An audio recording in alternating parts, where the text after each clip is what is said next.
Bonsoir tout le monde, j'espère que vous allez bien. Merci de nous rejoindre pour ce Twitch salon de lecture, les MMA de les MMA, les manuscrits de Mestre Aemon, de la Garde de Nuit, association de référence sur l'univers du Trône de Fer et George Martin. Ce soir, nous sommes donc là pour parler lecture d'un livre qu'on a lu ce mois-ci, et je suis accompagné aujourd'hui de Willa Bonsoir. et de Yoda. Bonjour à toutes et tous. On va déjà commencer par vous parler du coup du prochain manuscrit de Mestre Aemon qui aura lieu le 21 septembre, si je dis pas de bêtises, c'est ça Yoda? C'est ça, c'est le 21 septembre, jeudi. Et ça sera le Porte-Lumière d'Aiden Thomas. C'est le premier tome de sa nouvelle saga. Aiden Thomas, c'est un peu connu pour ce premier livre qu'il a sorti, qui a été traduit en français, Cemetery Boys. Là, cette fois, c'est une saga sur des épreuves avec des demi-dieux qui se battent entre eux, visiblement. Et dans lequel il y a un autre personnage qui, lui, n'est pas un demi-dieu, qui va arriver et qui va intervenir dans cette histoire. Voilà. Donc, 21 septembre, même endroit, même chaîne, même heure.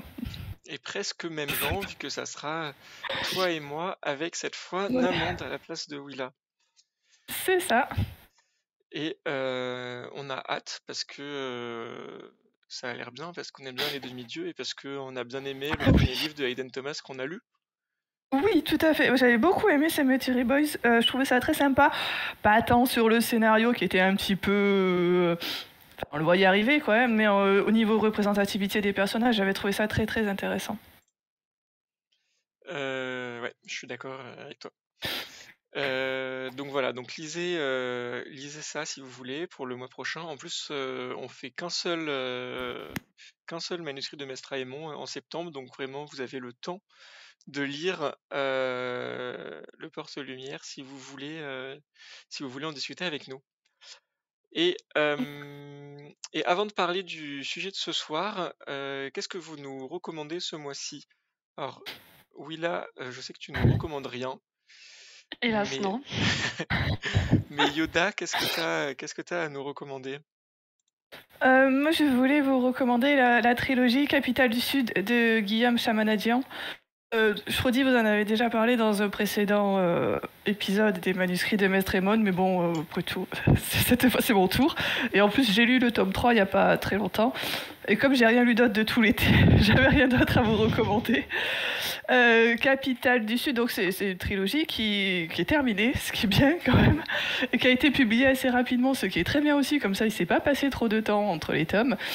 C'est l'histoire de Nox, qui est un petit personnage qui a été trouvé dans un sous-sol par un des multiples dirigeants d'une immense cité.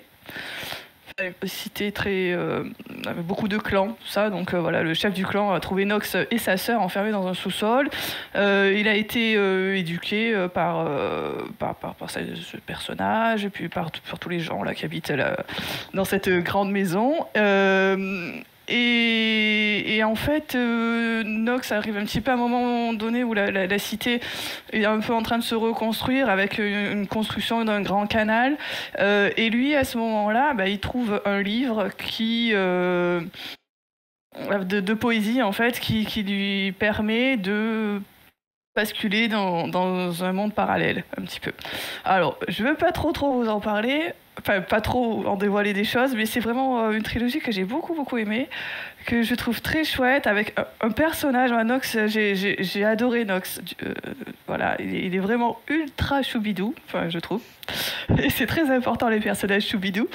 Il a un petit pote qui se balade avec lui que j'adorais aussi, voilà, qui est lui aussi ultra choubidou.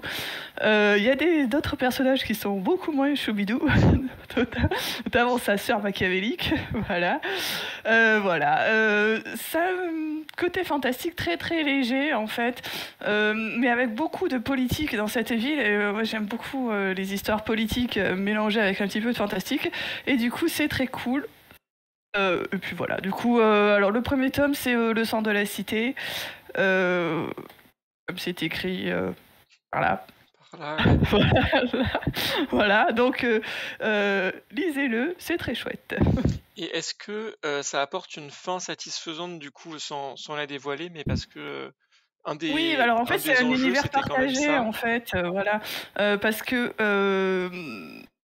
il y a une autre trilogie, sœur ou parente, enfin, parallèle, voilà, qui a aussi été écrite, sur Capitale du Nord, par une autre autrice, donc pas la même personne. Moi, je recommande, si vous comptez tout lire, de les lire dans l'ordre. Euh, euh, tome 1 de Capitale du Sud, tome 1 Capitale du Nord, tome 1, voilà, comme ça. Parce que des fois, il y a des personnages qui se croisent et ça spoil un petit peu qu'est-ce qui peut se passer en fait dans le tome. Si vous les lisez à l'envers, c'est un peu dommage, quoi. Par contre, ça se lit très bien tout seul et ça a une propre conclusion. Ok, Voilà. trop bien. Oui, c'est pas mal.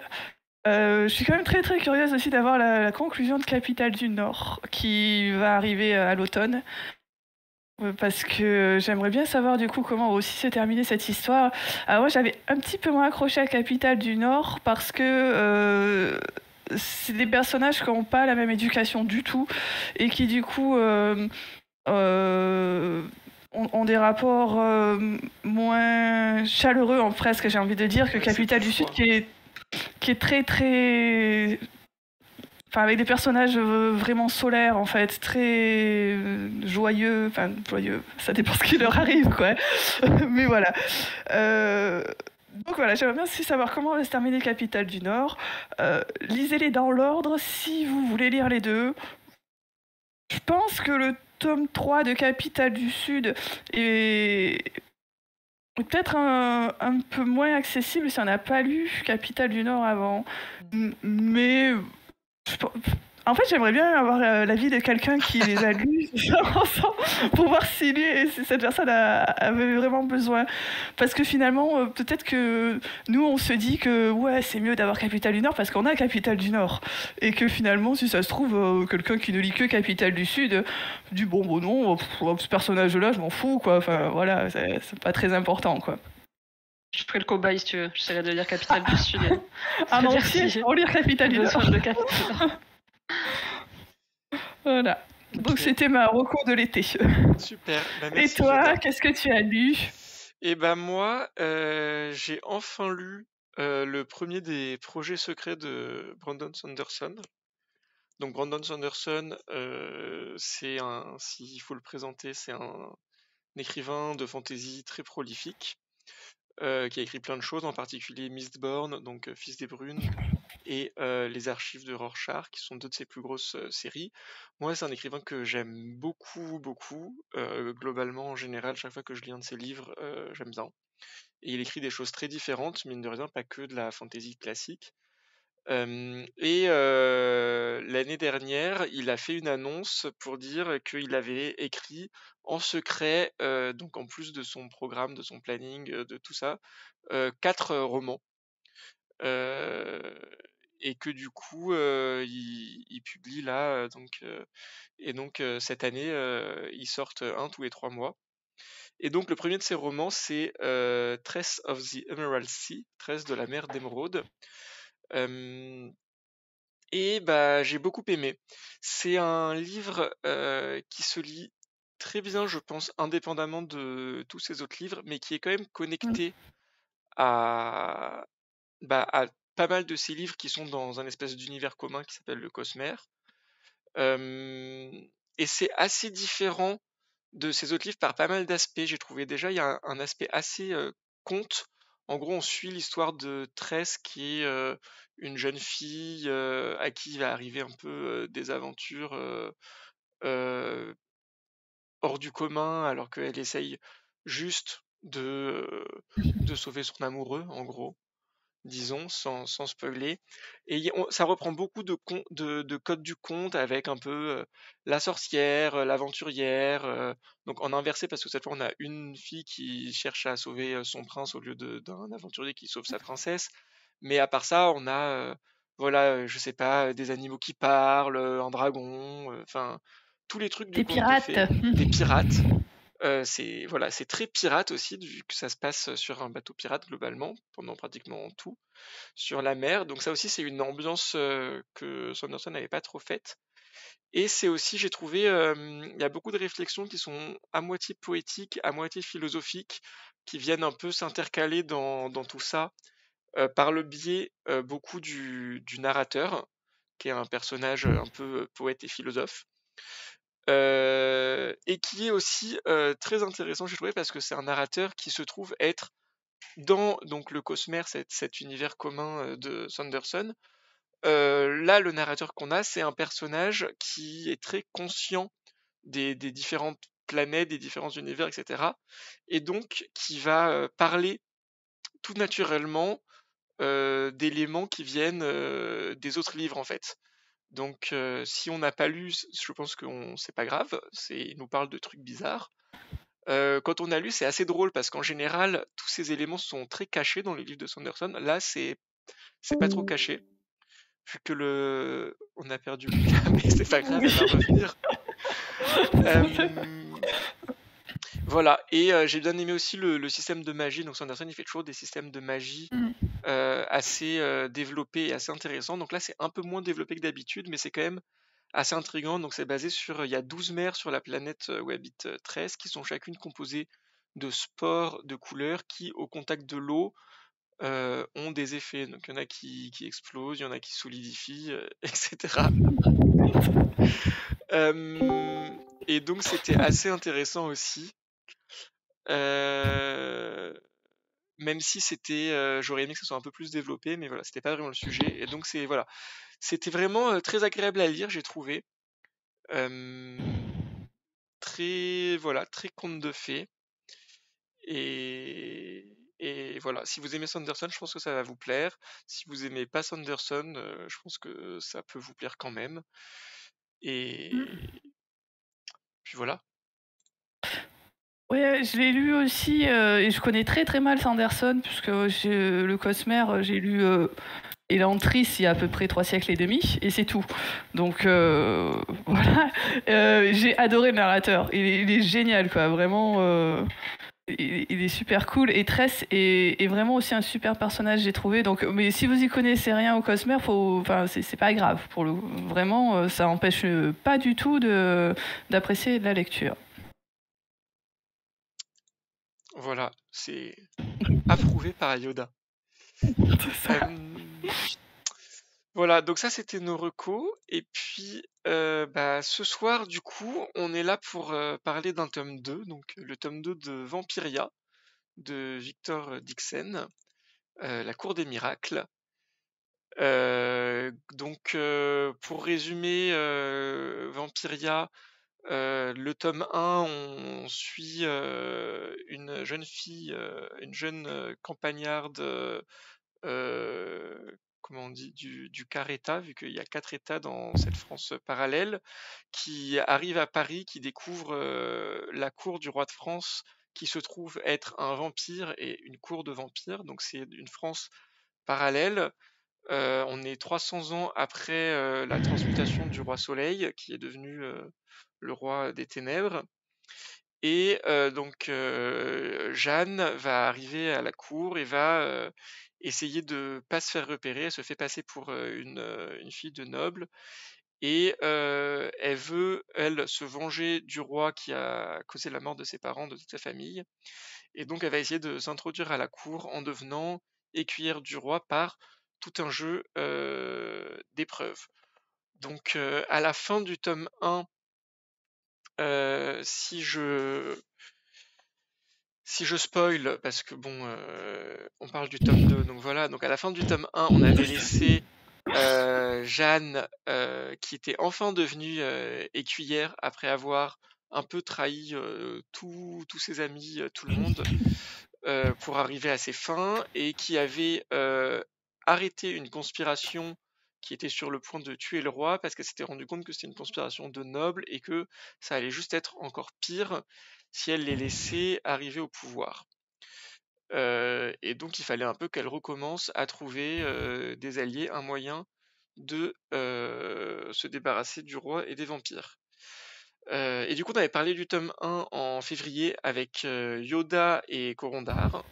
On avait Oui. globalement apprécié malgré quelques réserves sur certains points sur lesquels on reviendra probablement. Et Willa, du coup, je me demandais, donc toi qui nous rejoins pour le tome 2, c'était quoi du coup déjà ton avis sur le tome 1? Mon avis sur le tome 1, il rejoignait globalement le vôtre. C'est-à-dire qu'il y avait des qualités, mais qu'il y avait aussi pas mal de défauts. Il me semble notamment que vous aviez trouvé que l'univers était plutôt cool. Moi, j'étais d'accord avec ça. Et après, que c'était plus sur l'écriture des personnages. Et pour moi aussi, les dialogues, que c'était moins réussi. Je pense que la psychologie des personnages et les interactions qu'il y a entre eux, c'est pas forcément le point fort des romans. Mais par contre, pour avoir en plus lu les 3 tomes, je trouve qu'en termes de construction d'univers et surtout d'inventivité en termes de décor, plus particulièrement, c'est quand même c'est quand même pas mal du tout. Et il faut reconnaître que c'est assez efficace et que enfin, moi, en tout cas, pour l'instant, je trouve que ça se lit bien et que tu as quand même envie, quand tu termines un tome, de savoir ce qui se passe dans le suivant. Mais après, voilà, c'est sur quand même quelque chose d'important pour moi, c'est sur les personnages et leur écriture que c'est un peu plus faible, on va dire. Je sais pas si ça se rapprochait Je pense que vraiment ça de ce que vous rapprochait, aviez. à peu près, oui, des grandes lignes qui s'étaient dégagées du tweet sur le premier tome. Et du coup, verdict là sur le deuxième tome, donc en relecture. Oui. Mais moi, je trouve qu'il y a les mêmes défauts et les mêmes qualités que dans le premier. Et après, je trouve que ça a les défauts, entre guillemets, qu'on a souvent dans un tome 2. C'est-à-dire par rapport à l'intrigue qui avait été amorcée dans le premier tome, on a un peu l'impression que c'est un détour ou un épisode qui va pas forcément apporter directement à ce qui s'annonçait dans le premier tome. Donc je pense que ça peut être un peu frustrant si on cherche une continuité. Je sais pas si ça a été le cas pour vous ou pas. Ouais, je te mets ton smiley quand même du coup. Oui. Je pense que j'ai été plus indulgente à la relecture, je pense, que lors de ma première impression. Je ne saurais pas dire pourquoi. Mais oui, je suis assez d'accord sur ce que tu dis sur l'effet tome 2, sur l'intrigue qui avance peu. Là, en l'occurrence, en plus, en fait, on a une intrigue qui apparaît dans ce tome et qui se résout dans ce tome. Donc ça fait effectivement complètement cet effet détour, vu que tous les enjeux qui sont résolus à la fin du tome 2, c'est des enjeux qui n'existaient pas au début du tome 2, en fait. Donc on n'a pas forcément l'impression d'avoir beaucoup avancé. Ni sur la construction d'univers, pour le coup, j'ai trouvé sur ce tome, on rajoute quelques trucs, on en reparlera peut-être, mais dans l'ensemble, en tout cas, on fait pas des grands bonds en avant sur notre compréhension de l'univers, j'ai trouvé. Ouais. Yoda, t'en penses quoi? Moi, je suis d'accord avec vous. En fait, j'ai eu l'impression qu'on pouvait supprimer complètement ce tome et que finalement, est-ce que ça aurait été très grave? Je suis pas sûre. C'était pas très important. Alors, moi, j'avais des problèmes avec le personnage principal dans le tome 1 que j'avais trouvé imbuvable, vraiment insupportable. Là, elle est moins insupportable, du coup, elle fait rien. Ça, au moins, c'est réglé. Non, mais en fait, elle subit absolument tout ce qui lui arrive. C'est pas compliqué. Au moins, c'est un truc positif, c'est qu'elle arrête de trahir ses potes. Voilà, c'était... mais c'était long, c'était très long pour un résultat nul à l'arrivée. L'histoire n'a absolument pas avancé. Elle voulait se venger du roi. Elle est vraiment exactement au même point, quoi. Enfin, voilà, ça avance absolument pas, il n'y a rien qui se passe. Ouais, j'ai mis un smiley moyen parce que je sais plus, parce que c'était pas totalement affreux. C'est ça. Il y a quelques trucs plutôt cool, notamment il a une écriture qui quand même passe plutôt bien, l'auteur. Je trouve que c'est toujours aussi efficace. Ça se lit bien. Si je pouvais comparer avec Morgan of Glencoe, je profitais puisque j'ai un peu enchaîné les deux, qui sont un petit peu tous les deux, je trouve, dans le créneau lecture popcorn de l'été. J'ai préféré Morgan of Glencoe. Et c'était pas gagné. Voilà. Je trouve qu'il y a pas mal de points communs entre les deux, quoi. Ouais. Voilà. Les personnages sont peut-être plus développés dans le Morgan of Glencoe. Moi, là, j'ai un problème avec cette saga, même en règle générale, c'est que les personnages, je m'en fiche totalement, quoi. Mais tous, il y en a pas un auquel on peut un peu accrocher, quoi, le trouver sympa. Il y a bien un des écuyers là qui a l'air un peu moins stupide que les autres. Et là, dans ce tome, bof, quoi, enfin, voilà. Sa copine, enfin, sa meilleure amie qu'elle se fait dans le premier tome, là... fou. La copine qu'elle avait trahie dans le tome 1, elle est absolument pas là dans le tome 2. C'est presque en fait sa meilleure ennemie là qui a le meilleur développement de personnage, mais c'est vrai. Comme en fait on n'est pas avec elle, on le voit que à travers les yeux de Diane.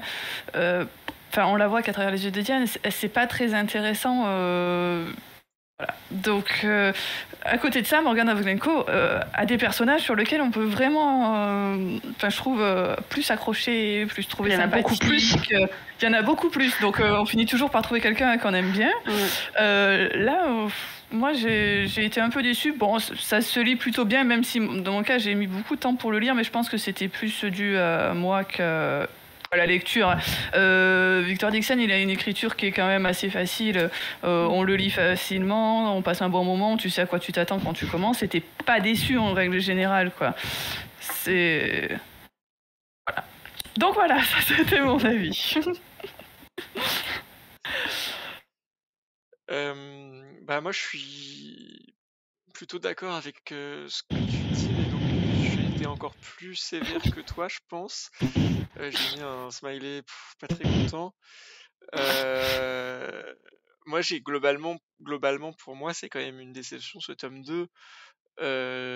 J'ai pas retrouvé les éléments que j'avais bien aimés dans le tome 1. J'ai retrouvé les éléments que j'avais pas aimés et j'ai trouvé encore plus d'éléments que j'avais pas aimés. Donc, si je dis en vrac, et après on reviendra probablement un peu dessus parce que on va en parler, mais entre l'histoire, le scénario qui globalement n'avance que quand les gens décident de raconter leur vie, que Jeanne qui juste ne fait rien et en plus est quand même, donc elle est moins insupportable que dans le tome 1 parce qu'elle fait moins de choses, mais elle est quand même un peu insupportable, surtout qu'on est dans sa tête, quoi. C'est la première personne, ça. C'est la première personne, ouais. Il y a des coïncidences ou des coups de chance un peu dans tous les sens. Il y a des visions pour nous faire... Enfin, je trouve que le scénario, globalement... Donc, je propose de parler du scénario. Et le scénario, globalement, il avance soit parce que des gens random décident de manière totalement spontanée et sans vraiment de raison de raconter toute leur vie, parce que ça va permettre de donner des éléments d'intrigue et donc de faire avancer l'histoire.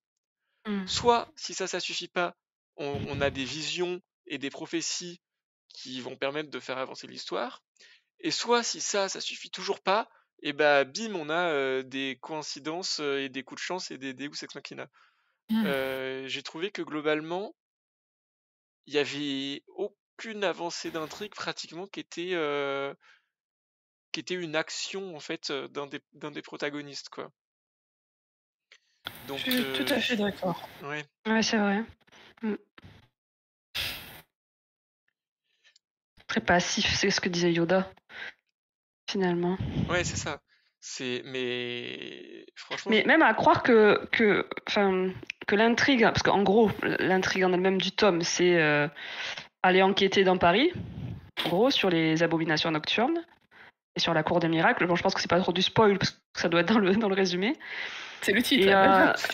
Voilà. Et finalement, t'as l'impression que c'est pas le véritable enjeu. Enfin, c'est pas même le véritable enjeu du tome, quoi, parce que t'as l'impression que les découvertes qu'elle fait sur elle-même, qui sont quand même marginales en même temps dans le roman, sont plus importantes que... Enfin, voilà, c'est un peu bizarre, cette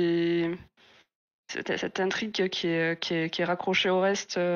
Ouais, qui sert un peu de prétexte, on dirait. Enfin, Oui, c'est ça. Ça, À introduire ouais. d'autres personnages ou à entamer une réflexion sur le personnage principal. Enfin, C'est dommage en plus parce que la Cour des miracles en elle-même pouvait être vraiment ouais, intéressante. c'était cool. Et finalement, oui, on le passe plus de personnage temps.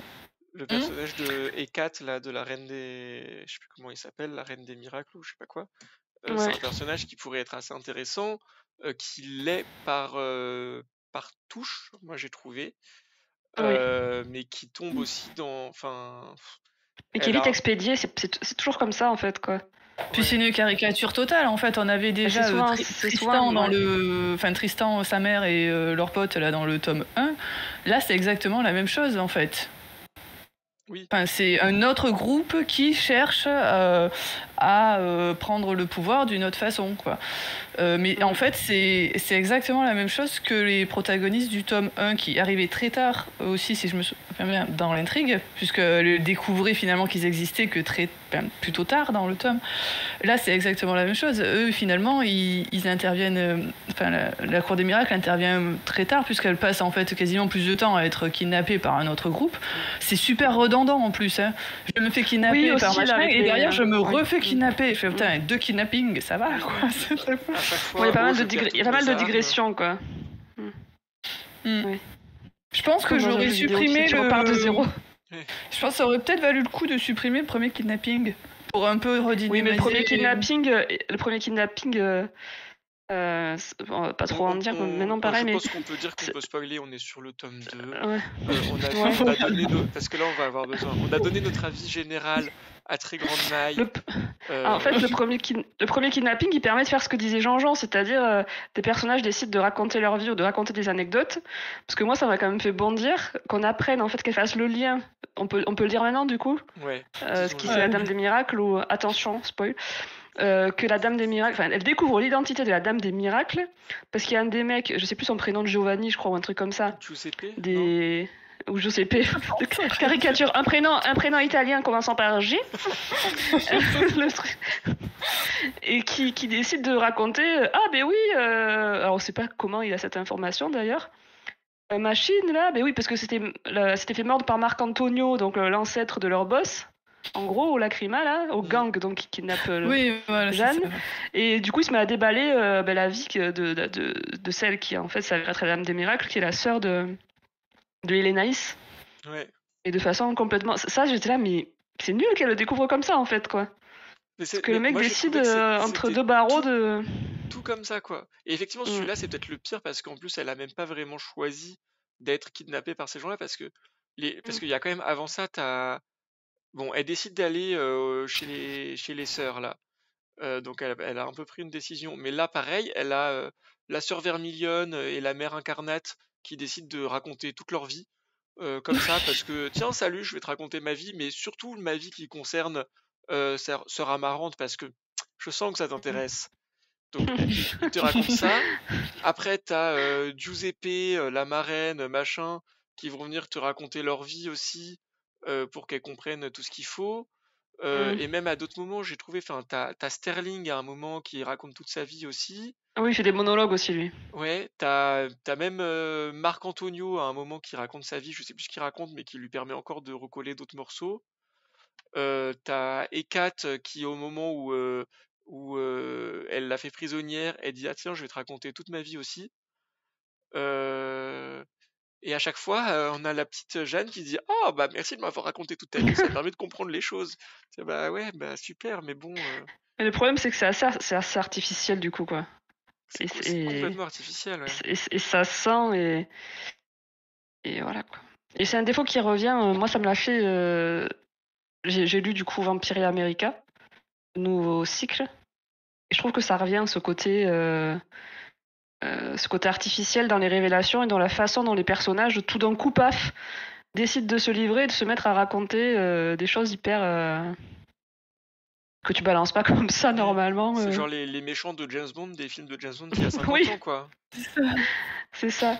Mais après bon, c'est plus le même format de narration exactement dans Vampire et America, parce qu'on est sur un récit choral. Mais je pense qu'en plus, alors je parle toujours de ça, je pensais que j'ai vraiment un problème, mais la première personne, et en plus au présent, ça ne facilite pas, en plus, je trouve,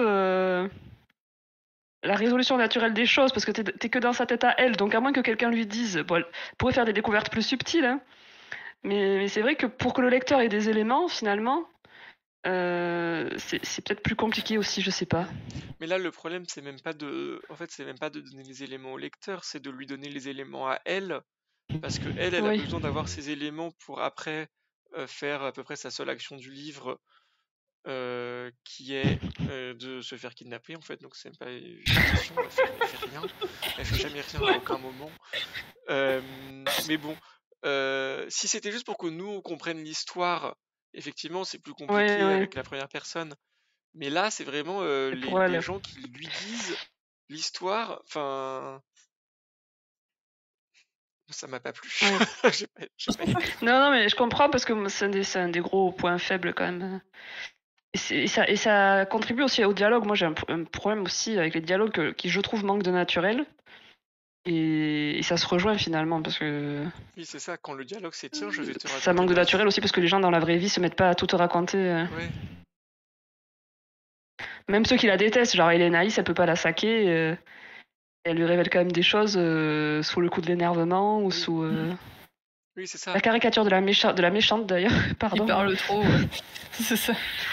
Oh, mais je crois que finalement, je l'aime bien, ouais. J'ai changé d'avis. Je vais finir par bien l'aimer, ouais. Parce que j'en ai marre de Diane. Qui s'appelle pas Diane, c'est quoi ça? Diane, Jeanne. Jeanne. Elle a les deux. Jeanne, voilà. de Froid de Lac. C'est ça. Moi, je l'ai plus aimé dans le 2. Hélénaïs ou Jeanne? Effectivement. Jeanne. Mais Hélénaïs aussi, j'en suis venue à me dire, finalement, elle est un peu plus intéressante, mais elle est quand même assez caricaturale, je trouve, sur son. Enfin, c'est les réflexions qu'elle fait, en fait. Où tu te dis, arrête, quoi. Enfin, c'est. Ils sont limite pas crédibles, quoi.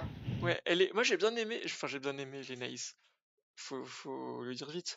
Oui, il faut le dire vite. Mais j'ai trouvé que c'était un peu frustrant parce que j'ai trouvé que c'était un personnage qui te donne l'impression qu'il pourrait être intéressant et qu'il pourrait y avoir quelque chose de c'est quand même un peu cliché, mais la fille qui a été complètement formatée par son père, qui reçoit aucune affection, qui est complètement exploitée pour sa beauté, quand on apprend qu'elle a subi des opérations alchimiques pour être belle, qu'elle est un peu envoyée en chair à canon, que sa sœur qu'elle aimait tant a été déjà sacrifiée avant elle et elle pense qu'elle est morte, etc. Il y a un côté un peu tragique et un peu qui vient justifier de façon sous-jacente ce personnage un peu cliché de Biatch, disons, pour ne pas être vulgaire, du tome 1. Mais ça reste... C'est pas superficiel. Ouais. C'est pas exploité, quoi.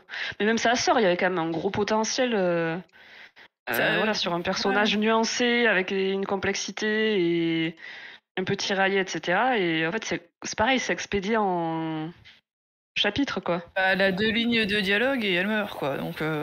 Ouais, et c'est presque retourné en plus après, parce qu'au début, t'as ce côté un peu presque touchant, effectivement, où tu vois un peu la Iphigénie, qui s'est un peu occupée des lunatiques, qui aimait sa sœur avec son bracelet et machin. Et après, super vite, ça se retourne en ah oui, on va tuer tout le monde, ça va être très Oui, bien. c'est ça. C'est dommage. Ouais. Oui, je suis d'accord. Elle manque vraiment de nuances. Enfin, surtout qu'à un moment donné, t'as l'impression que oui, elle va se mettre de son côté, et puis 3 paragraphes après, elle change d'avis. Et Diane comprend pas, mais moi, j'ai pas compris non plus. Enfin, vraiment, mais elle vient de dire exactement l'inverse. Enfin, pourquoi est-ce qu'elle change d'avis, quoi, d'un seul coup? C'est pour qu'il y ait un twist qu'elle lui demande de tuer les autres. Oui, enfin bon, s'il y avait un peu plus de temps. Mais ça fonctionne un peu trop comme ça fonctionne un peu trop comme ça, tu vois, la volonté qu'il y ait des twists et qu'il y ait des. Alors, je sais pas si c'est le côté que ce soit destiné à la jeunesse, du coup il faut que ça qui pour moi n'est pas une justification, mais des fois tu peux dire il faut que ça bouge, il faut qu'il y ait des retournements tout le temps, il faut que les informations arrivent vite. Et du coup, on prend pas forcément le temps de développer les choses comme elles devraient être, mais de construire. c'est vrai que c'est... Ouais, mais essayer de provoquer des émotions que... Là, sur ce coup-là, ça valait pas le coup. Elle était déjà prisonnière, il suffisait de lui dire non, et puis voilà, quoi. Il n'est pas la peine de lui dire oui, ok. En plus, c'est pour faire genre, ah oui, en fait, elle va rallier la fronde. Non. Ça aurait presque été plus tragique, en plus, potentiellement, si elle avait dit genre, ah oui, ok, et qu'on s'était rendu compte qu'elle était effectivement sympa, et que derrière, il y avait qu'elle était morte inondation absurde, exactement, complètement débile, et que là, elle était morte en essayant d'aller secourir ses gens, ou je sais pas quoi, et qu'on s'était dit, ouais, c'est vrai, ça aurait été cool, ça. Allié, et là, bim, le roi a réussi à la tuer, ah, il est fort, il a bien fait. Là, là j'ai trouvé que l'inondation à la fin, c'était encore... Et tu vas pouvoir réécrire le livre. Allez, Jean-Jean. Vas-y. Après, effectivement, je sais plus lequel de vous deux disait ça, je suis désolée. C'était il y a pas longtemps en plus, mais on retombe dans le même travers de on pense avoir un allié potentiel, et au final, non, c'est un taré avide de pouvoir, quoi. Ouais, bah c'était le tome 1 en fait. Hein. Où elle pensait que Tristan, il était. Enfin, Tristan en lui-même, et que le clan de Tristan allait pouvoir l'aider avec sa vengeance et tout ça, avant de se rendre compte que, bon. Non. Enfin, non, parce que. Voilà. Là, c'est exactement la même chose, puisque elle se dit, ah, ça va être cool, il va pouvoir s'allier avec. Enfin, elle va pouvoir s'allier avec la Fronde, et puis, non. Et en plus, c'est l'objectif qu'on lui donne, quoi, parce que Montfaucon lui dit, en gros, faut la trouver avant.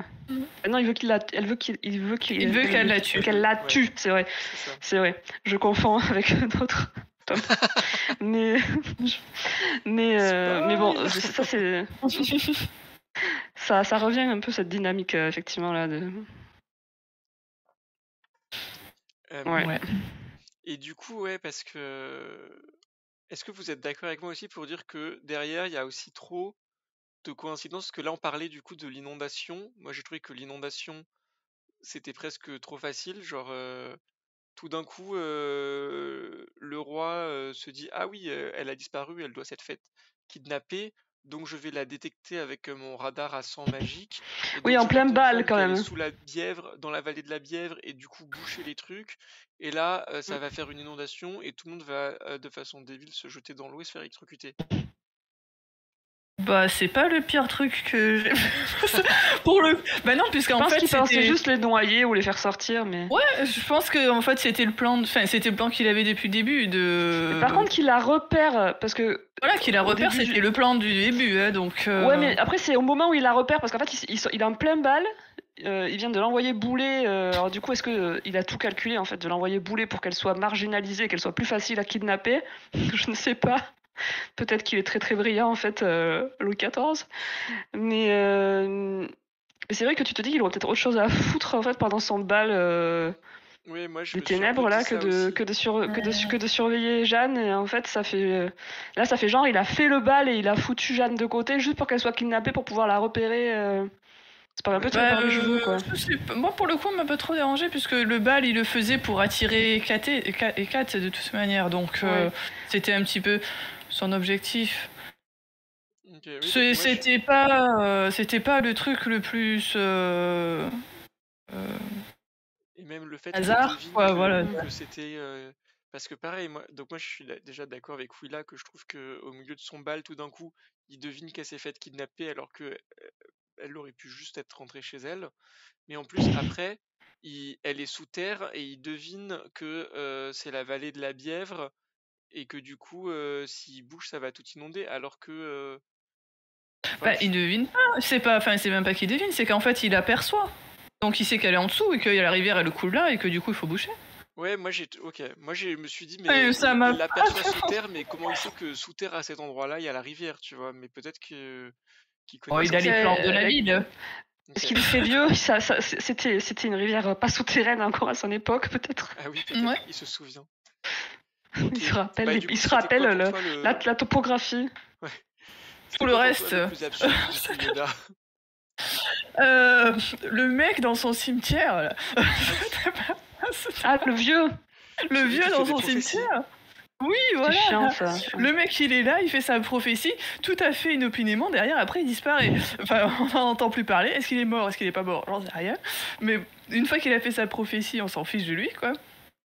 Lui, il était juste là pour filer des prophéties, pour que justement, elle se rende compte que la tour, c'était la tour de la prochaine attaque, machin. C'était une Ouais. prophétie très, très bien réalisée, cela dit. C'était très précis Et quand très même, fort. sa prophétie. C'est ça, quoi. Il est très très fort. Non, le vieux dans son cimetière. Pour que bof, ça quoi. amorce des choses, des révélations sur elle-même aussi, je pense. Mais oui, ça venait un peu. Ouais. Mais il est là, il est plus là. C'est pas- Non, peut-être que. Moi, j'ai vécu ça comme une digression, supplémentaire, tu vois.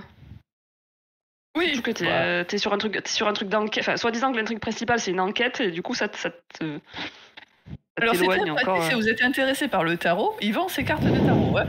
Oui, Voilà. C'était T'organises juste pour des faire un balles placement aussi. produit.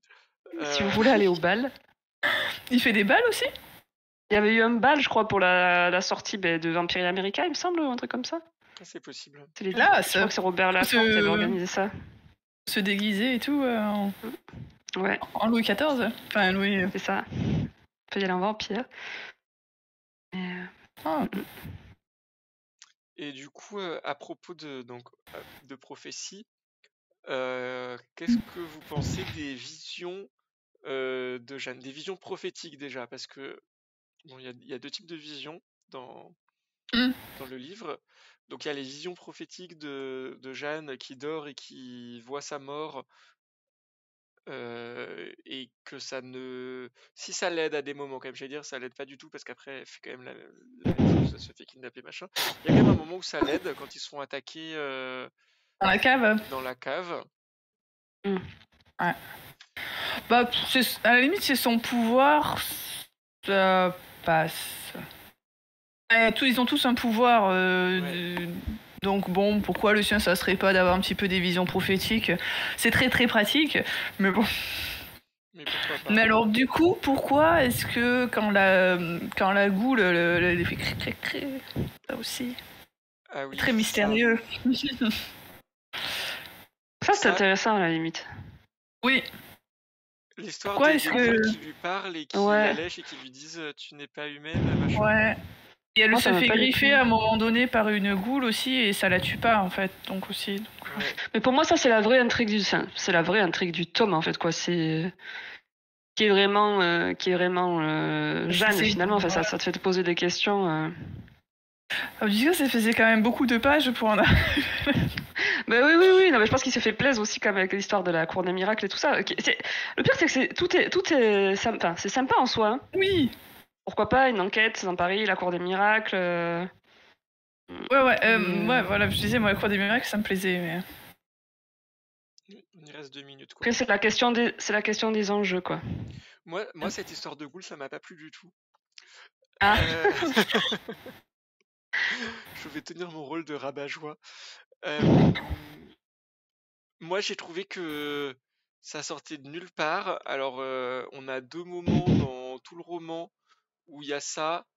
A priori, c'est pas son pouvoir de gorger, et en plus on nous redit à un moment, quelqu'un nous dit que c'est pas son pouvoir de gorger.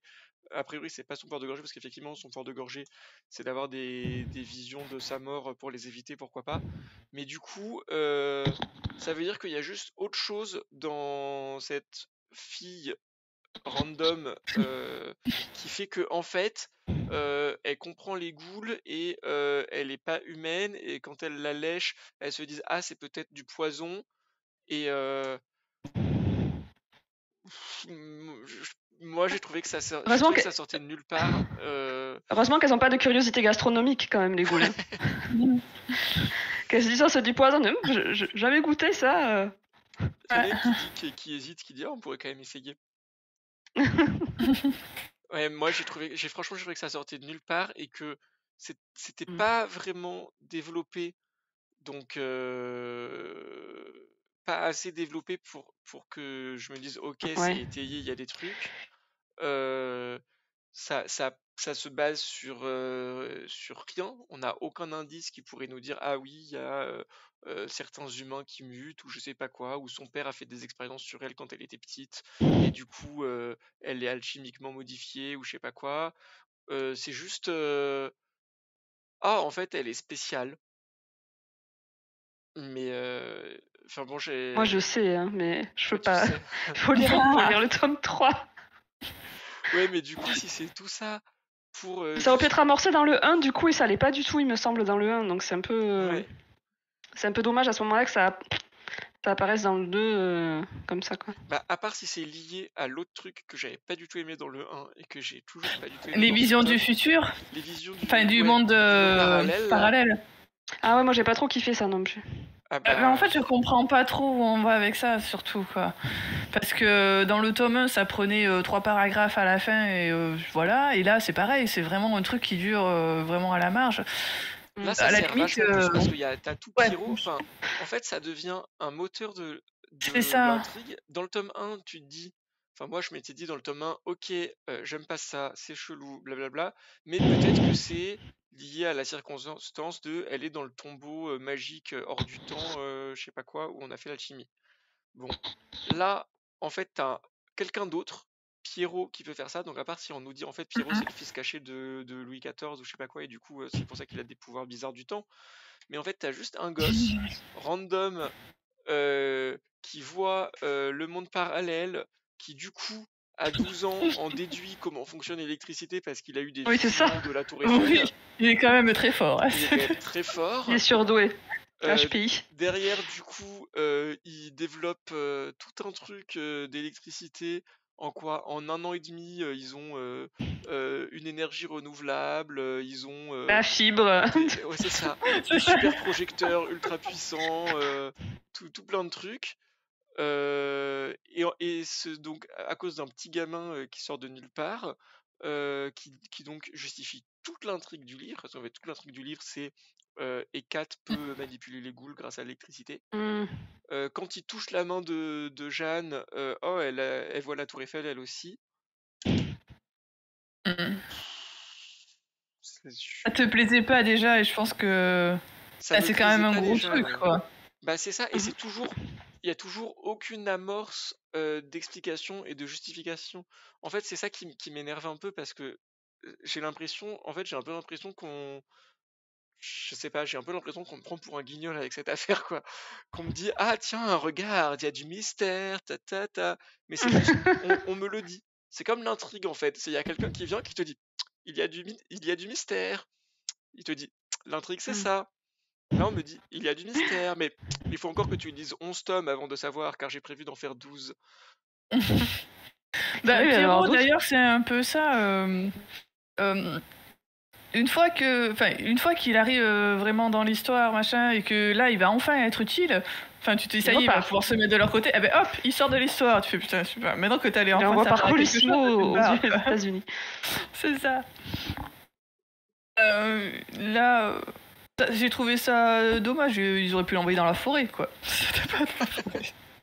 Non, mais ailleurs, c'est toujours Dans la forêt. toujours le problème, en fait, des personnages qui sont trop forts. Parce qu'il y a des projets. On sait pas comment s'en débarrasser de ces personnages qui sont trop forts, en fait. Et tu te dis que si tu laisses Pierrot dans l'histoire, en fait, bah, presque il va te résoudre tout. Alors que bon, en fait, on le connaît pas plus que ça. Hein. Mais et que du coup, bah, il faut absolument s'en débarrasser, voilà. Ouais, c'est vrai. Après, le fait qu'il envoie aux États-Unis et qu'il commence un nouveau cycle sur les États-Unis. Ouais. On peut imaginer que c'est. Oui, qui va intervenir de dedans. Hop, il en fait apparaître, ils le mettent de côté, mais il l'envoie quand même dans un lieu qui va sûrement être abordé dans les prochains tomes. Mais bon, c'est vrai que aussi vite apparu, aussi vite. Bah ouais. Mais c'est un peu le défaut, de toute façon, c'est que les choses vont trop vite, quoi. Souvent. Ouais, c'est pas pour toi, Yoda, parce que ça a été très long, apparemment, ta lecture du 2. mais c'est un peu ce qui est. Moi, c'est ce qui me dérange. J'ai l'impression que les choses soient expédiées ou réglées en 2 coups de cuillère à peau, quoi. Donc c'est effectivement. Et je pense que ça joue sur l'empathie qu'on n'a pas du coup pour les personnages aussi. C'est que c'est parfois trop esquissé, trop rapide pour que vraiment tu te sentes investi par ce qui se passe, quoi. Ah, c'est ça. Je veux dire, est-ce que tu peux t'attacher à un seul des écuyers? Bof, parce que on les voit quasiment pas. Les sœurs là dans leur couvent, bah on les connaît pas, donc ouais, il y en a Moi, une, elle est bien cool. aimé Vermillon quand même. Voilà, elle est cool, mais elle a pas d'histoire. Enfin, Non. en elle-même quoi. Elle est juste sympathique. C'est bien, on est content quoi. Moi j'aime bien Orfeo aussi. J'aime bien Orfeo aussi. Ouais. Et on le voit trop peu pour que c'est pareil, on le voit ça. trop peu pour que vraiment. C'est un peu ça quoi. Puis moi j'ai espéré à un moment donné qu'en fait Naomi elle allait mourir. Naoki. Naoko. Désolée. Mais en fait elle meurt même pas quoi. Allez, ça aurait pu être intéressant pour le coup là qu'elle meure. Au moment où elle est gravement blessée, mais en fait elle est carrément pas du tout gravement blessée puisque elle se réveille carrément avant Diane elle-même. Donc elle va très bien. Mais je veux dire, pour le coup, ça aurait peut-être pu mettre un peu Diane un petit peu sur ses actions, les conséquences, tout ça, puisque finalement il n'y a pas grande conséquences pour elle sur tout ce qu'elle fait. Diane, elle a l'air, enfin parfois tu te dis qu'elle a l'air d'en avoir un peu rien à faire des conséquences quoi. Il y a quand même beaucoup de gens qui meurent autour d'elle, beaucoup d'innocents à chaque instant qui meurent. Ça a rarement l'air de l'agiter. Alors si elle est triste pour Paulin, ah oui, Paulin, le frère de Toinette au tout début là. Mais sinon, elle est plus triste pour lui que pour Toinette, alors que lui, on l'a rencontré à peu près 12 secondes avant qu'il meure. Je suis vraiment aigrie sur ce livre. Et dans les personnages qu'on aurait pu bien aimer, Sterling, il vous a pas plu? C'est cliché sur pattes, d'accord, ouais. Je vais le reciter parce que je n'ai pas de cerveau.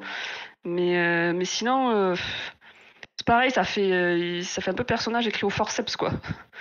C'est dans le côté, on est encore dans le côté un peu caricatural, quoi. Un peu. Bah, un peu caricatural. En plus, c'est un peu. Puis en plus, il t'explique tout, c'est pareil. Il explique absolument tout son plan. Il t'explique tout. J'ai une épingle à nourrir sur l'oreille en argent pour me rappeler que avant je souffrais parce que j'étais un humain. J'ai un cure-dent en essence de pommier. Enfin, je vais vous expliquer mon personnage. Alors. Je suis trop dark, ok. C'est ça, c'est le mec qui aime souffrir, quoi. Après, il est rigolo, voilà. Peut-être que je l'aurais adoré si j'avais 15 ans, en vrai. Moi, j'ai je pense. Je pense que si on avait 15 ans, on n'aurait pas le même discours. Hein. Ah oui, c'est clair. Non, mais c'est vrai, c'est un perso qui est plutôt sympathique, avec plutôt mauvais garçon, machin, tout ça. Enfin, ça plaît quand t'es plus jeune. Ouais. Moi, ce que j'ai trouvé pas mal, c'est que je réfléchis, mais je crois que c'est le seul personnage de vampire, quand même, qui soit pas totalement un sale connard psychopathe. Oui, moi j'aime toujours Alexandre, donc. Moi, il me supporte. Je supporte pas. Il est insupportable, je l'adore parce qu'il est insupportable. Mais en fait, il est drôle parce que c'est tellement. On dirait, tu sais, dans les mangas, pareil, le mec lourd amoureux de l'héroïne, quoi. C'est ça en fait, hein. Avec les cœurs qui sortent de partout et. Ouais. Mais en plus, le fait que Jeanne le déteste, ça le rend presque encore plus sympathique en fait. Et là, il a été un peu, il a eu un coup un peu de mystérieux quand il nous dit son annonce qu'il a 200 ans et que ça choque tout le monde en mode ouais, c'est un vampire ancien en fait. Donc du coup, j'ai eu un regain d'intérêt. Et puis il a ses conquêtes. Il est un peu sympathique aussi dans le sous-sol du bal là où. Ouais, il la défend quand même quand il est pas méga relou. Ah, mais on va aller leur dire qu'ils n'ont pas le droit de vous manger, hein. Descendons dans le sous-sol pendant la chasse. Mais, ouais, mais il aime pas que les gens se fassent traquer et tout. Presque ça me l'a rendu très sympathique. Il s'en fout que les gens se fassent traquer, non? Bah je sais pas, mais ça avait l'air de le dégoûter un peu. Il trouve ça vulgaire de chasser comme ça, mais. Oui, parce qu'ils sont. Oui, ça me bat le steak, je pense. Ah oui, c'est de mauvais goût les ghouls. Ouais, bah et alors Jean-Jean dans la version collector de pardon Yoda, je t'ai coupé de Vampire America, parce que je crois qu'ils ont sorti je sais pas combien de versions différentes chaque tome.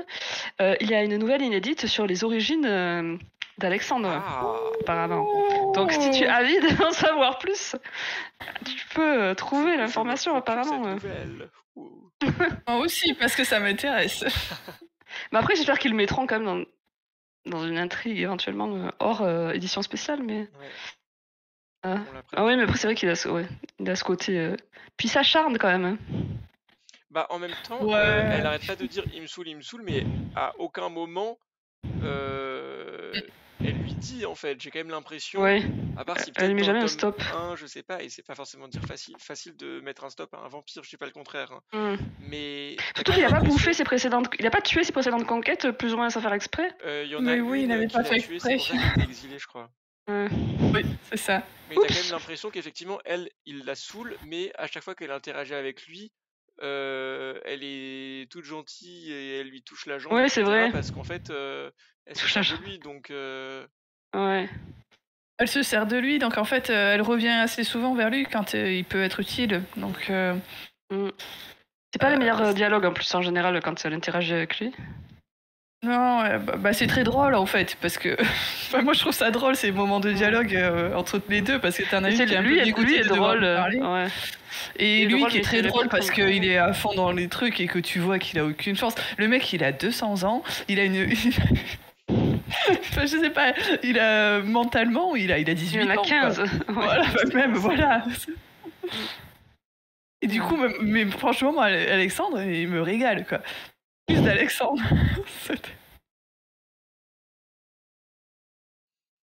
On s'en débarrasse pas comme ça, Alexandre. ouais. Et du coup, toi, ça serait qui ton personnage préféré, Willa? Si c'est pas Alexandre? Et si c'est pas Euh... Sterling? bah, moi, ça me peut pas être que je dis ça parce qu'il reste quand même assez marginal. Je pense que c'est toujours Orfeo. Hein. Ah oui. C'était déjà lui dans le 1. Comme il parle Peut-être parce pas, que il c'est peut le seul pas qui avoir n'a pas de nuls. dialogue. C'est peut-être le seul qui n'a pas de dialogue, donc c'est horrible. C'est le seul qui m'a plu parce qu'il n'a pas de dialogue en fait. Donc il fait pas dire de la merde comme les autres et du coup, non. Bon, après Sterling m'a pas j'étais un peu mitigée. Tu vois, j'étais entre le lever les yeux au ciel et Dira, il est quand même intéressant. Ouais, il mériterait un peu plus de sur- nuances, mais Ouais. il apporte quelque chose d'intéressant, il apporte ce côté un peu Surtout dans sa disruptif. posture de vampire, quoi, qui est pas, il est pas comme les autres vampires parisiens en tout cas, quoi. Ouais, bah, il reste très Et, humain en fait dans son personnage. mm. Est-ce que ça laisse Après, il ça rappelle apporte des quand infos même sur l'Angleterre aussi. J'ai perdu son prénom, son ancienne pote laquelle avait travaillé pour gagner. Ils sont Poppy. complètement Poppy, dans le même voilà, fichier Poppy. l'un et l'autre. Ouais, ça, c'est un En peu fait, dommage. c'est Poppy, quoi. Bah, c'est les Poppy en Anglais mec. émo, quoi. Ouais. On a vu Les deux Anglais émo. Anglais, il y en a une qui est une rebelle qui mâche du bubblegum et qui met des jeans, et l'autre qui est un rebelle qui a une crête Ouais. et qui a une épingle à l'oreille, quoi. C'est deux punks, sauf qu'il y en a une qui est optimiste et l'autre pas du tout. Ouais. Et moi, j'avoue, je me suis dit, je sais plus, à un moment dans son dialogue où je me suis dit, ah, ça c'est pas mal dit quand même, il est assez intéressant. Bah, quand il Mais- dit que de toute manière le monde va à sa fin, mais qu'il aimerait bien que ce soit que tout le monde puisse se battre avant Ouais, que là, je trouvais ça pas arrive. mal, quoi. Mm. Je trouvais ça pas mal. Mais après, ouais, j'aime bien mon faucon aussi. Ah oui. Bah, on le voit Pareil, pas on trop le voit dans pas, ce tome-là, on le voit pas quoi. des masses. Mon faucon, C'est toujours ceux qu'on voit le moins que je préfère, de toute façon, j'ai l'impression. Mais, J'ai l'impression ouais. que il est bien beau avec ses beaux discours, tout ça, mais en fait il fout rien lui. Oui. Enfin, je veux dire, pour le coup, je trouve qu'il met vachement de On sait pas ce qu'il fout pour responsabilité. l'instant. Hein. Ouais, si ça se trouve, il fait des trucs très très intéressants. Mais il met envoie des beaucoup de fax. responsabilités sur une jeune fille qui finalement découvre à peine ses pouvoirs et des choses comme ça, quoi. Et il lui file une responsabilité énorme alors que lui, c'est lui l'adulte référent, quoi. Enfin, Oui, on sait pas trop si elle est compétente quand même à la base.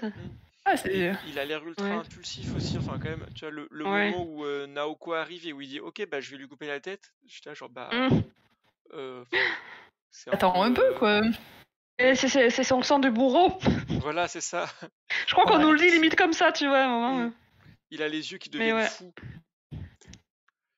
Couper les têtes. Ouais, c'est Non, ça. après, toujours un personnage ultra secondaire, j'ai bien aimé la vieille bonne sœur. Sœur Vermillionne. Ouais. Mais bon, elle est ultra secondaire.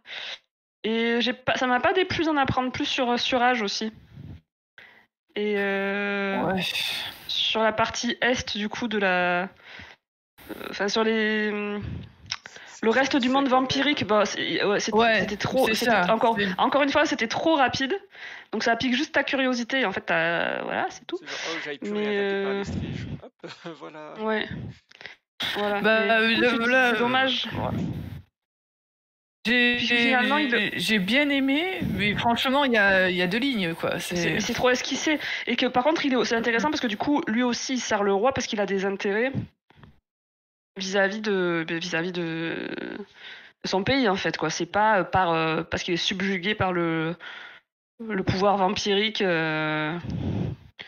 C'est pas tous juste des. Parce que t'as l'impression, en fait, juste devenir écuyer, c'est génial parce qu'ils sont ambitieux, parce qu'ils veulent être au service du roi. Mais tu te rends compte que c'est pas la seule à avoir des motivations cachées, quoi, finalement. Oui, ils ont un peu tous un objectif, Donc, un objectif derrière. ouais. Ils veulent se rapprocher du roi parce que il leur faut obtenir quelque chose, quoi. Ouais. Mais encore une fois, c'est pas exploité. Et... Bah, moi, je suis un peu déçue de ne pas en savoir plus, quoi. Voilà. Je me dis, est-ce que c'était vraiment la meilleure solution, du coup, de se focaliser sur... Bon, après, ça se lit bien, encore une fois. Enfin, passe pas un moment désagréable en disant vampiré. La preuve, je continue, je persiste. Mais est-ce que c'était... Du coup, pour avoir commencé le nouveau cycle où c'est un récit choral, je me dis, est-ce que c'était vraiment la meilleure chose à faire de se focaliser sur un seul des personnages alors que t'as tous ces écuyers? Surtout sur Jeanne. Qui était pas... Et voilà, c'était pas forcément la plus intéressante, je sais pas, mais... Bah, moi, je trouve que c'est pas la plus intéressante. Après, c'est peut-être parce qu'on est dans sa tête que du coup, oui, forcément. Pas intéressante. Hein. La pauvre, les autres, on les voit de loin, donc... Ils sont plus mystérieux, c'est sûr. Voilà. Mais c'est vrai que moi, Jeanne, j'ai trouvé que sur ce tome, enfin, déjà, le tome 1 était un peu odieuse, elle a trahi tout le monde. Là, elle trahit pas tout le monde. Pas trop, mais sur le tome, globalement, elle fait rien. Elle croit qu'elle sait tout et elle a tout le temps tort. Elle croit qu'elle est trop forte et dès qu'elle essaie de faire des choses, elle loupe. À chaque fois qu'elle sort son épée, elle perd son épée. Ah, je trouve qu'elle croit qu'elle est trop forte.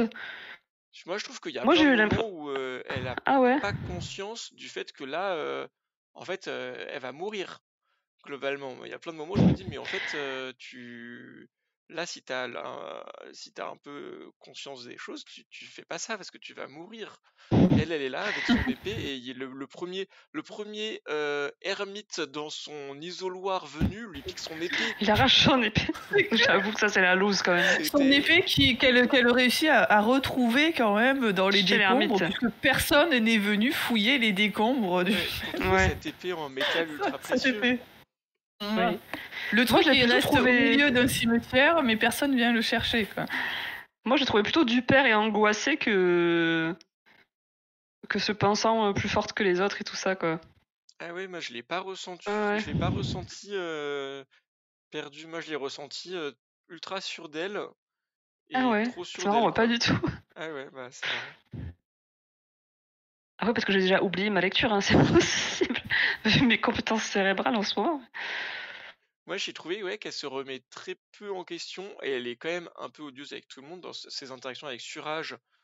Quand elle lui dit mais je vais pouvoir dire au roi que tu es amoureux de, je sais plus comment il s'appelle, de Zachary, non, Raphaël. Et là, dès que vraiment elle a l'occasion d'être de menacer. Oui, mais c'est parce qu'il était de connivence avec le roi, parce que pour la faire kidnapper, je crois. Du coup, ça l'a pas plu. Oui, du coup, après, il voulait l'empêcher de faire un truc et elle a voulu se. Il a fait un truc avant quand même. Oui, mais bon. Elle disait qu'elle l'aurait pas fait quand même. Gamin, quoi. Oui, voilà. Elle nous dit à nous, enfin, elle se dit à elle-même, non, mais je l'aurais pas fait. À part si vraiment j'avais besoin, tu vois. C'est. Elle a pas hésité à piétiner toutes ses copines pour arriver à Cuillère du Roi, donc c'est pas Sourage qui va l'arrêter. C'est pour la cause, avec un grand C. Ouais, mais bon, elle avance pas beaucoup la cause. Hein. Mais ça, c'est pareil, c'est pas méga développé en fait. Hein. On sait pas ce qu'ils font dans leur coin. On sait qu'ils existent, on sait pas trop ce qu'ils foutent. À part elle et Montfaucon, déjà, on sait pas s'il y a d'autres gens. Ils sont deux en réalité. Le mec, il veut monter un gros bateau. Il a dit, allez, c'est parti. après, on va se retrouver sur le marché avec des flyers. Venez nous rejoindre. Et je pense qu'ils seraient plus efficaces que ceux qu'ils font en ce moment là. Parce que franchement, ça avance pas du tout leur cause là. Mais ça, c'est vrai aussi que quand même, on pourrait en entendre plus parler de ça. Mais je pense que se focaliser sur un autre personnage, enfin sur un seul personnage, pardon, le lapsus, ça empêche vraiment d'avoir certains éléments quoi. D'avoir une vision plus globale des choses. Après, il aurait pu l'introduire, genre une espèce de réunion secrète des forces de la Fronde, mais oui, je sais pas. ou que le roi ait des rapports sur, je sais pas, des destructions de matériel ou des trucs, enfin, qu'il se passe quelque chose et que même si eux font pas le lien, que nous on puisse comprendre que il se passe oui, quelque que c'est la chose. Fronde. Là, Iphigénie, elle est plus efficace pour se faire remarquer. Hein. Oui. Parce qu'en fait, ça développe des choses, enfin, ça tire plein de fils. Et finalement, c'est laissé de côté par l'intrigue, par l'intrigue après quoi. Alors que c'est des choses, moi je trouve ça peut-être plus important. Est-ce que ça aurait pas été plus important d'en apprendre plus sur la Fronde, par exemple, que d'introduire ce nouveau personnage avec sa cour des miracles, quoi. Pour ce qui en a été fait en définitive, parce que la cour des miracles, tu passes 20 pages et ils crèvent tous, quoi. Ça fait une excuse pour aller se promener dans Paris aussi. Donc je me demande s'ils voulaient pas aussi aller montrer. Ça c'était cool après aussi, cela dit, mais. Paris, ouais, ville des ténèbres, avec les saints qui s'appellent Sang et. Après, ça c'est bien fait. Pour moi, c'est un des points qui est plutôt bien foutu. Genre Notre-Dame, déjà, enfin, les descriptions des lieux et voilà, le côté inventif de son univers. Genre quand il te décrit le gibet de Montfaucon au début, quand il va y avoir les pendaisons du complot de la Rancière, c'est une espèce d'édifice complètement fou, quoi. C'est complètement baroque le truc. Pareil, il te décrit Notre-Dame avec ses cuves de sang. Moi, je trouve que ça plante plutôt bien l'ambiance et c'est bien, et il est bon pour ça et c'est bien fait. Et dans le tome 3, dont je ne dirai rien, à part ça, c'est pareil, il te fait des descriptions et il te met des choses en place qui sont. Tu te dis, putain, c'est bien foutu quand même, et c'est assez. Il y a un côté, enfin, je parle pas jusqu'à dire grandiose, faut pas exagérer, mais il y a de super idées et il est assez. Enfin, il est vraiment bon pour ça, je trouve, pour créer des ambiances et des environnements. C'est juste dommage du coup qu'après l'intrigue et les personnages ne soient pas forcément toujours toujours aussi bien que ça, mais le concept en fait, mais parce que bon, visuellement tu y es quoi. Enfin, moi quand je lis ces descriptions, ça fonctionne quoi. Tu peux être immergé, mais c'est pas après voilà, c'est pas suffisant pour tout compenser quoi. Et est-ce que vous avez quand même une scène préférée?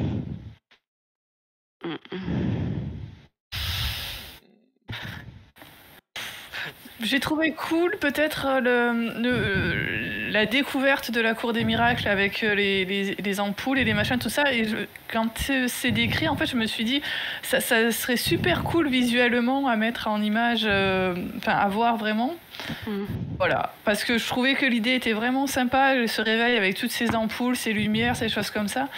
La rivière, ça avait l'air chouette. Le concept est intéressant aussi en plus, le concept d'électricité qui permet de repousser les ghouls, parce que comme elles n'aiment pas la lumière, du coup on a une source de lumière facile. Moi j'avais complètement oublié que c'était l'électricité d'ailleurs. Entre ma première lecture et ma lecture, alors que c'est un peu le cœur du truc, hein, mais ça m'avait comme... Non, je me souvenais plus du tout qu'ils avaient inventé l'électricité. Mais après, en scène préférée... C'est le bon terme. C'est ça. Donc toi, scène préférée, Willa, ça réfléchit? Je suis en train de réfléchir. Après, c'est anecdotique, ça de mon côté gnangnan peut-être. J'ai bien aimé, c'est une micro-scène, c'est pareil, la scène entre Diane et Orfeo, elle lui donne la montre de sa mère.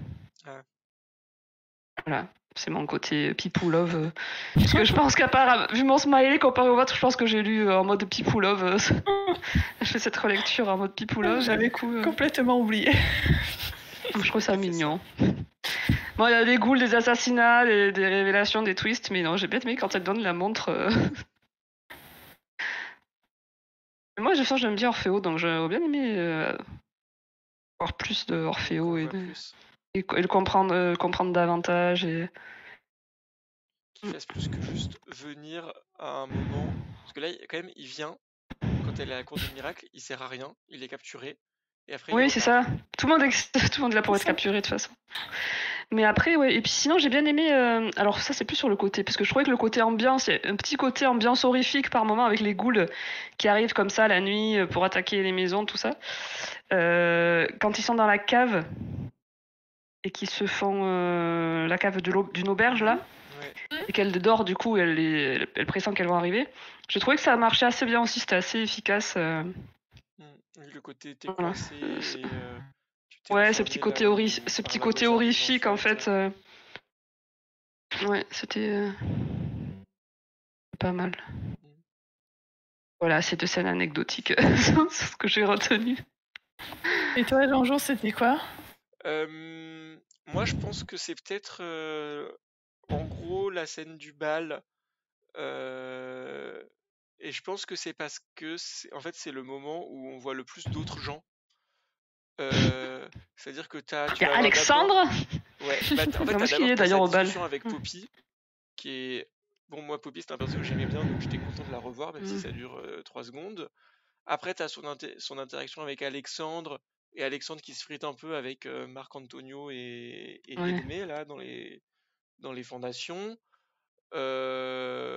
Après, elle fait vaguement quelque chose, c'est-à-dire qu'elle tue quand même Marc-Antonio. Oui, il y a plein de trucs quand même. Oui. Quand même. Et après, bon, il y a Sterling qui apparaît de nulle part parce que il est beaucoup plus rapide que tous les autres vampires ou que juste elle a de la chance, il était juste à côté. Mais il arrive avant tout le monde, ça tombe bien quand même. Il peut l'emmener loin d'ici du coup. Mais du coup, voilà, on voit. Je trouvais qu'il se passait un peu des petits trucs, on voyait des gens, ça changeait un peu du. Ouais, c'est vrai parce qu'ils sont assez isolés tous les trois et tu rencontres des nouveaux personnages et tu restes sur ta faim par rapport à tous les autres personnages qui avaient été introduits dans le 1 du coup. Donc effectivement, je suis d'accord avec toi, il y aurait eu plus d'événements comme ça aurait été ça aurait été cool. De voir plus tous les autres personnages qui étaient apparus quoi à la base dans l'intrigue.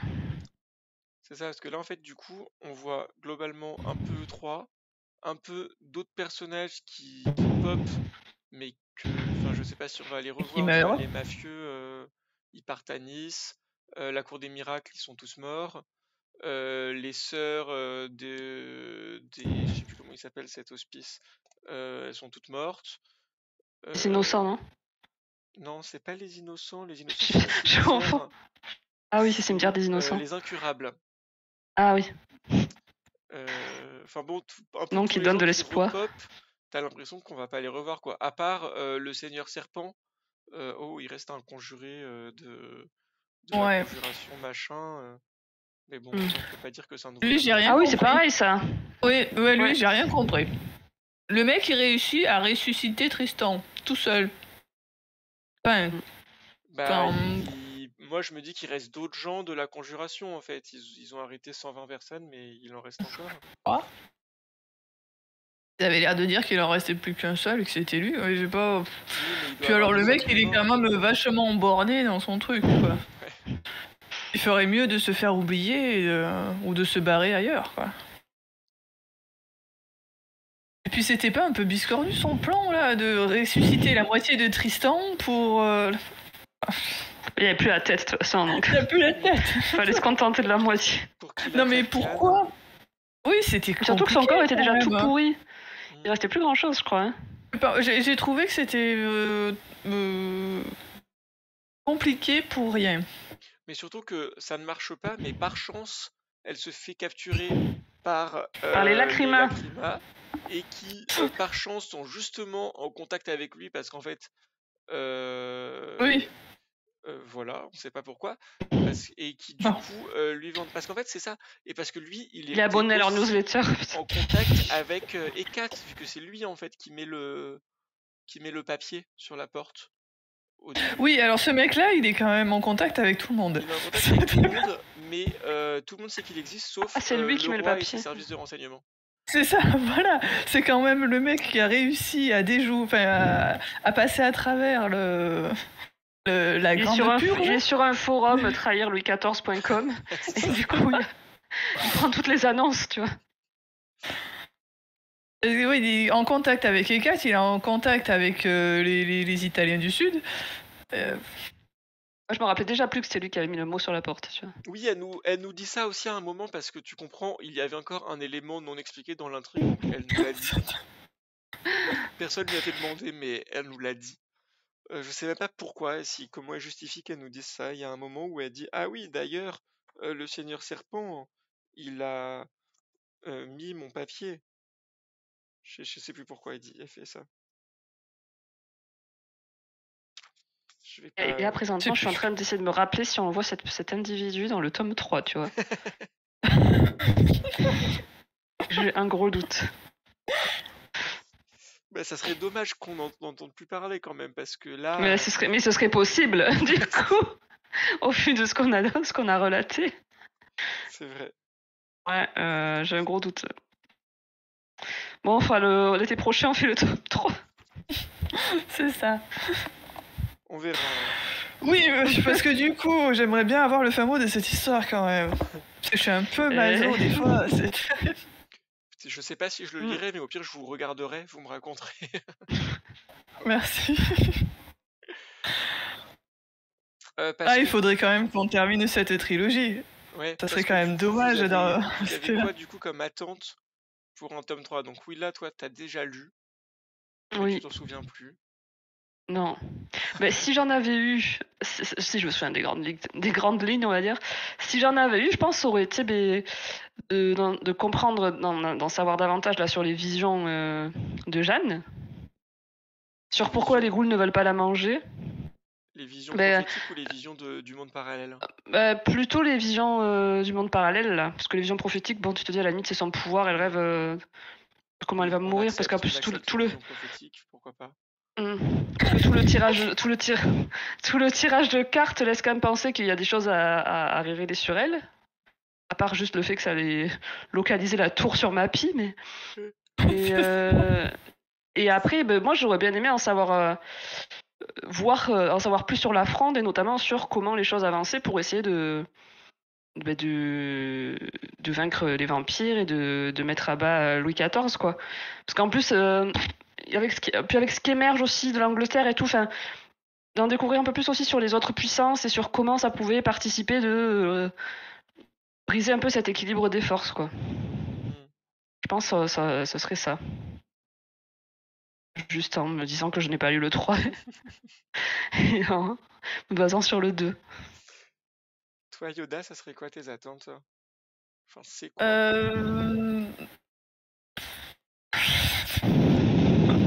Elle pourrait mourir, ça serait cool. Un nouveau narrateur pour le tome 3.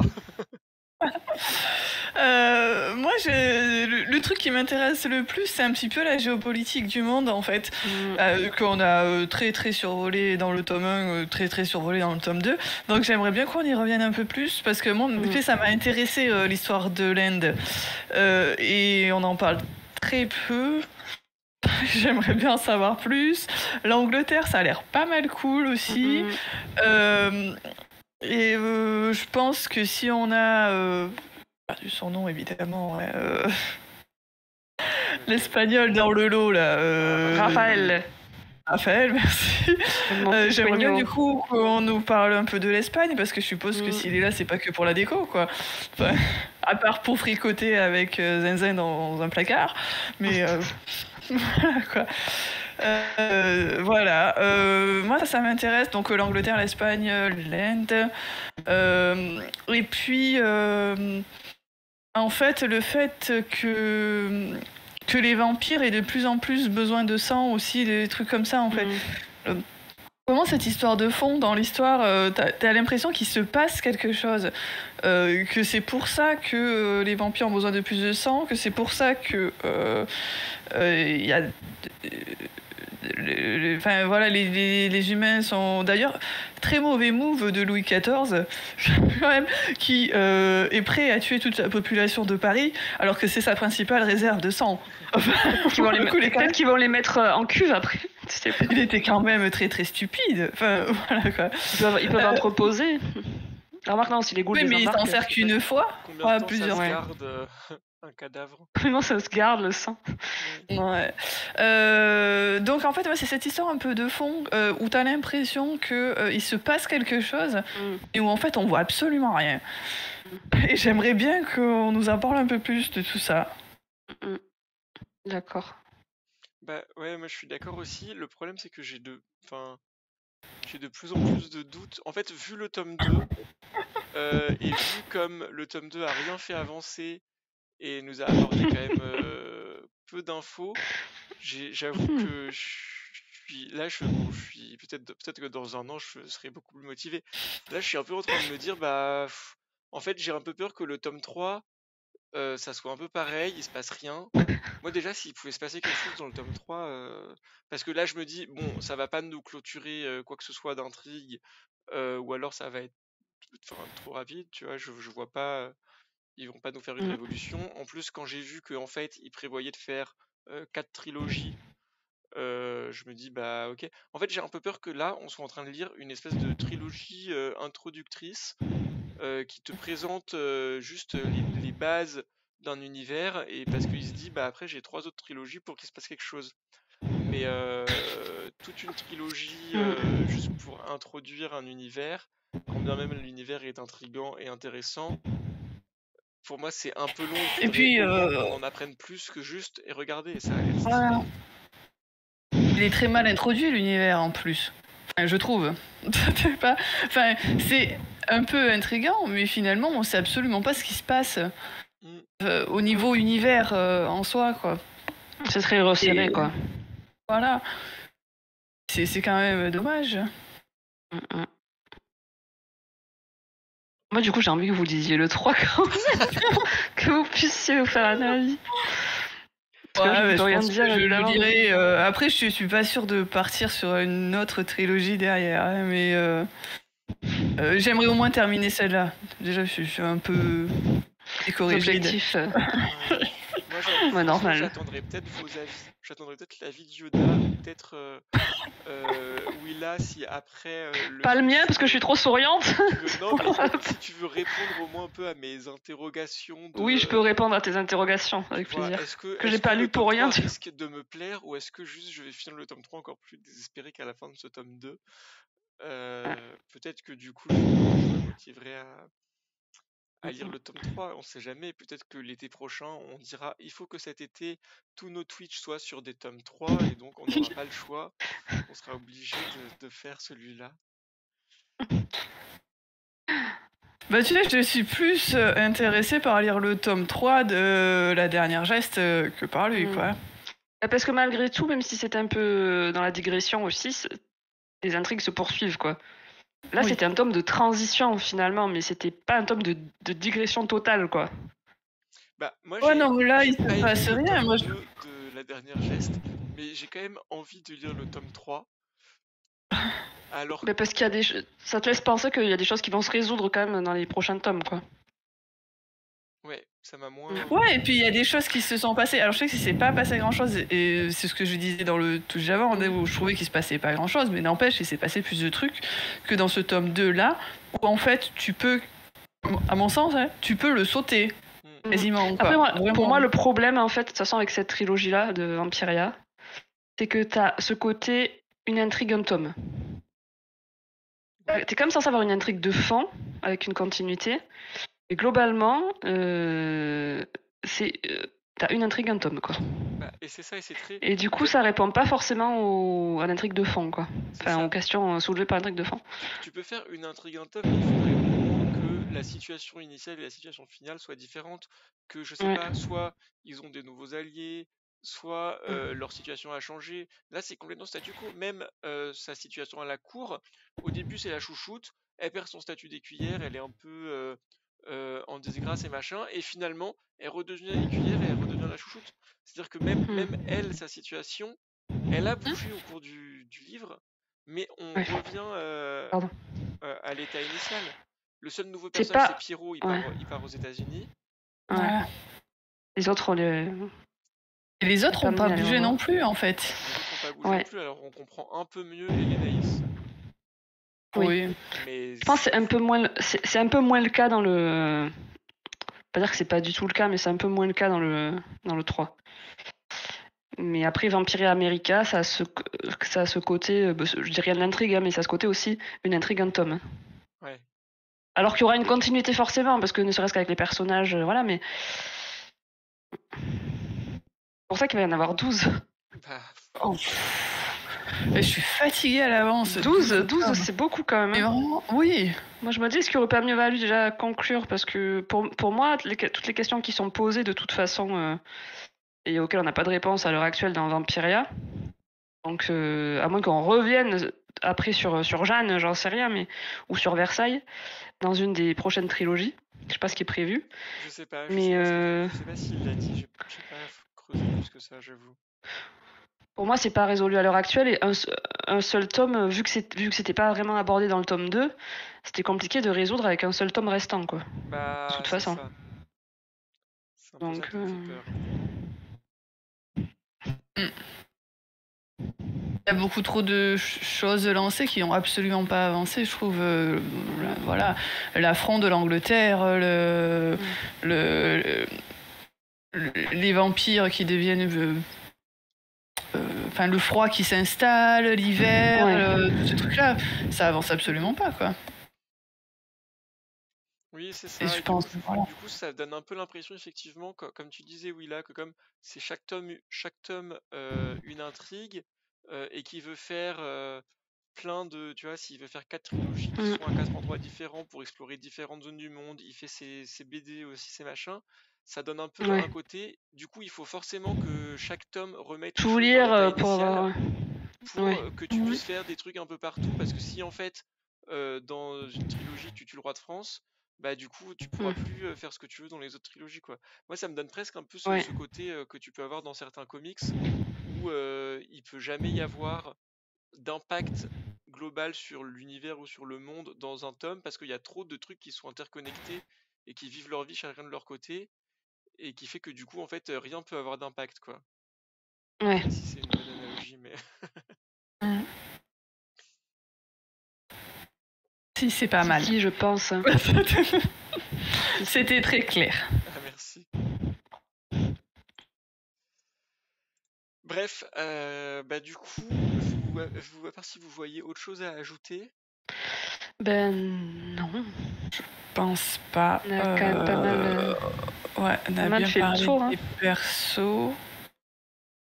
Un petit peu ce côté alchimique aussi qui est intéressant et que je trouve qui est pas non plus assez développé. C'est un peu dommage aussi parce que c'est un peu cool. Genre le bonhomme, évidemment, je ne sais plus son nom, qui est tout le temps avec Louis XIV là et Exili. Exactement, lui, voilà.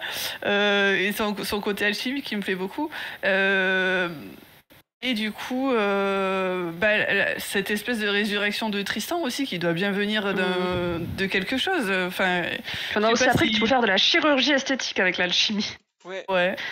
T'as les histoires aussi de... t'as un laboratoire de la Fronde, je sais pas où, peut-être en Espagne justement, qui fait la le truc d'aube là. Je sais pas comment ça s'appelle, mais les gouttes de lumière ou je sais pas quoi. La lumière d'aube ou un truc comme ça, non? C'est pas ça? Oui, pour... Élixir d'aube, c'est pas un truc comme ça? Peut-être, ouais. Le truc qu'il y a dans sa bague, quoi. Donc il y a ça, il y a leur acier qui est alchimique, machin, qui fait des trucs. Enfin, effectivement, il y a tout un truc autour de ça. Mais ce serait presque cool d'avoir un personnage avant qui serait un apprenti alchimiste ou un truc comme ça, ou un alchimiste tout court d'ailleurs, pour nous mettre un peu plus là-dedans, quoi. Voilà, c'était mon tome. Voilà, l'alchimie. En fait, ça fait un peu partie de l'univers qui est pas assez développé, alors que ça pourrait être cool. Voilà, ça fait partie de. Il y a matière en plus, hein. Avec tout ce qui est amorcé. Voilà. Très bien. Et toi, Willa, autre chose à ajouter? Ou on a fait le tour? Ah non, ma foi. Sinon après je risque de faire du spoil. Ok, et bah écoutez, je vous propose de conclure là-dessus alors. Merci Merci à toutes les deux. Merci, je sais Merci. pas s'il y a des gens qui nous regardent, mais merci si vous nous regardez.